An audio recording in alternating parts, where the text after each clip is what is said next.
Salam sejahtera, terima kasih karena bersama dengan saya di Nazilin Unity Channel. Isu Abang Belon kini berlumba-lumba orang nak jadi hero.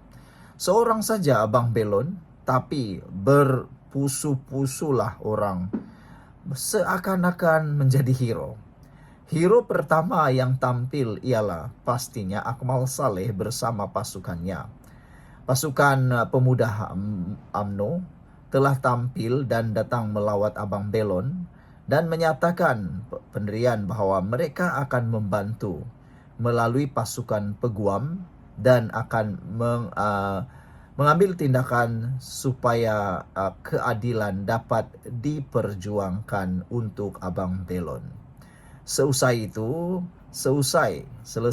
Ketua Pemuda UMNO Akmal Saleh menyatakan bahwa insiden itu tidak berkemanusiaan atau kejam, dan Akmal Saleh juga tidak setuju dengan tindakan itu. Kata Akmal Saleh, berapalah sangat yang dia dapat untuk berjual itu. Tampil pula hero daripada kerajaan, daripada pembangkang pula. Itu yang kita kata. Kalau isu-isu yang begini panas dan begini popular, berpusu-pusulah orang nak bantu. Ada rakyat yang dapat dilihat boleh dibantu, berpusu-pusulah mereka membantu. Tapi yang kecewanya, kata netizen, ada sebenarnya yang mengambil peluang untuk menunggang isu itu supaya kelihatan terpalinglah hero dalam memperjuangkan hal-hal sedemikian. Namun yang mengejutkan kita apabila pembangkang turut masuk gelanggang menjadi terpaling hero. Cik Gubad dan peguam pejuang didakwa dihalang temui Abang Belon. Ada netizen yang setuju dengan halangan itu dibuat.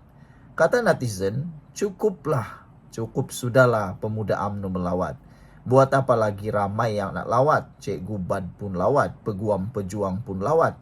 Apalagi yang nak mahu, kata mereka. Kan dah ada peguam daripada pasukan pemuda UMNO. Kenapa peguam pejuang pula nak datang lagi, kata mereka. Supaya lebih reda dan cepat reda isu ini, janganlah dipanjang-panjangkan. Sesuai sangatlah Cik Gubad dan peguam pejuang itu dihalang temui Abang Belon, kata netizen. Kita sebagai rakyat Malaysia tidak mahulah isu ini berpanjang-panjangan lagi. Kita tidak mahulah isu ini makin lama makin panjang. Dan saya rasa Abang Belon juga pasti mempunyai pendirian begitu. Yang sudah tu sudahlah. Ambil iktibar, itu lebih baik. Ambil iktibar, ambil pendekatan yang lebih baik supaya isu ini tidak berulang. Nak mau jadi penunggang konon terpaling hero tu, nak buat apa lagi? Nak memanaskan keadaan, tiada yang akan menang. Yang menang jadi arang, yang kalah jadi abu. Jadi buat apa lagi Cik Gubad dan peguam pejuang ini? Nak sangat jumpa Abang Belon.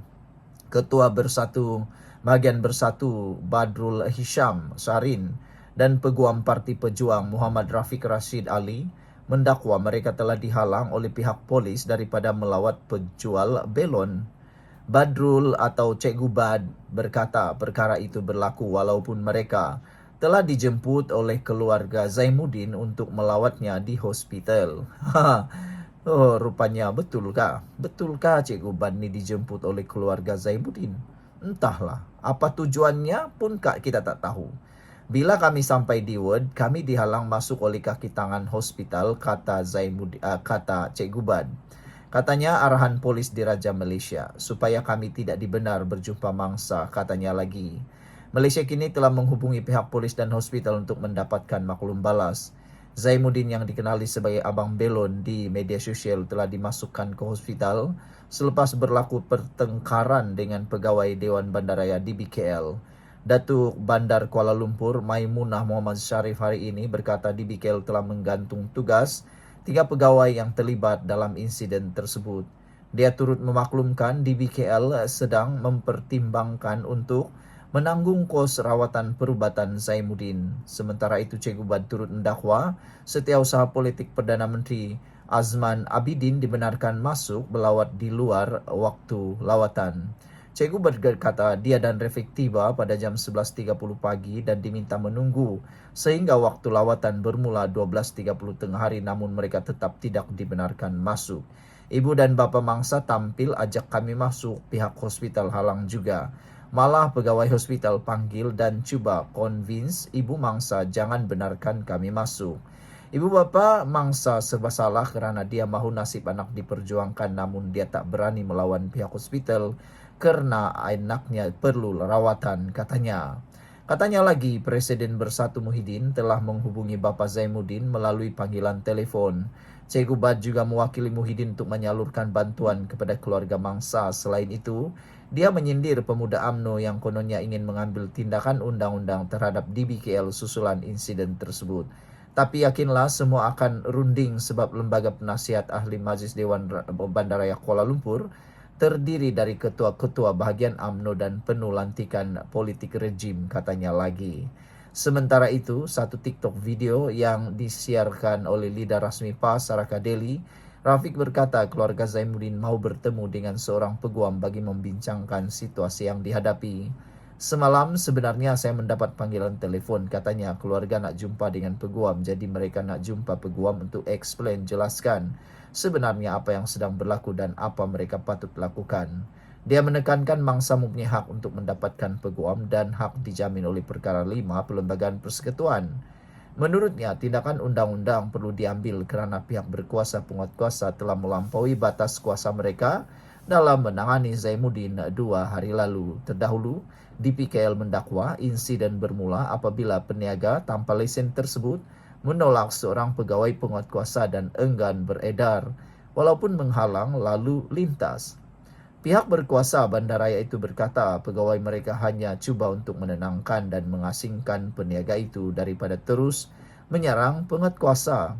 Insiden tersebut telah mencetuskan kritikan meluas terhadap cara DBKL menangani situasi itu, termasuk dari pihak kerajaan, pembangkang serta Mufti Portlis Dr. Muhammad Asri Az-Zainul Abidin yang menyeru agar pihak terbabit perlu bertanggung jawab. Saudara-saudara sekalian, gitulah insiden sekarang ini tentang Abang Belon. Ramai yang cuba nak jadi hero, nak jadi pembantu, nak jadi penolong lah kan. Tapi apa yang kita mahu sebenarnya ialah janganlah cuba api-apikan pula isu ini. Janganlah pula nak simbah-simbahkan lagi minyak di api ini. Kita harap isu ini selesai dengan segera dan paling penting kita mau hidup yang lebih aman. Selesaikan dengan sebaik-baiknya. Kalau boleh tak perlulah ke mahkamah. Kerana ke mahkamah bukan selesainya senang. Yang orang nak tunggang ini dia tahu tunggang saya, tapi sebenarnya prosesnya untuk Abang Belon dia mungkin tak tahu bahwa prosesnya sangat panjang. Jadi lebih baik selesaikan secara aman dan semuanya akan berlalu. Sekian dulu untuk kali ini. Jangan lupa tinggalkan komen Anda.